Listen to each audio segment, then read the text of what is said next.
যারা ফার্নিচার নিয়ে কাজ করেন তাদের জন্য কিছু মার্কেটিং টিপস দিব, যেইটা অন্যরা করতেছে না। বাট আপনি যদি করেন তাহলে আপনি একটু আলাদা হবেন। সবার ১ম এ যে জিনিসগুলো আপনাকে করতে হবে সেইটা হলো যে, মানুষ যখন ফার্নিচার কিনে সে কিন্তু এক্সপেরিয়েন্স দেখতে চায়। লাইক ওই ফার্নিচারটা আমার বাসায় যখন আমি কোনো একটা প্লেসে সাজাবো এটা কেমন লাগবে?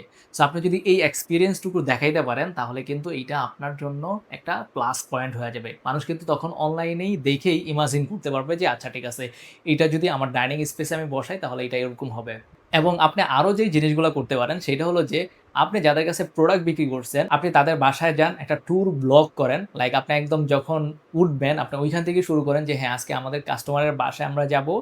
আমরা তাদের কাছে এই প্রোডাক্টটা বিক্রি করছি এবং ওইটা উনার বাসায় কতটা সুন্দর লাগতেছে সেইটা আপনাদেরকে আজকে একদম সরাসরি ভিডিওর মাধ্যমে দেখাবো।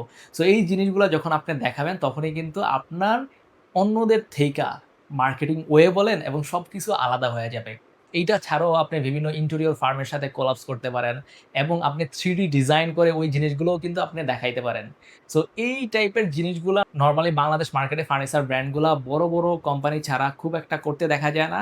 সো আপনি চাইলে এই জিনিসগুলা করেও অন্যদের থেকে আলাদা হয়ে যেতে পারেন এবং অবভিয়াসলি মাথায় রাখবেন আপনি যখনই অন্যদের থেকে আলাদা হবেন, তখনই মানুষের নজরে অনেক বেশি আসবেন আপনি।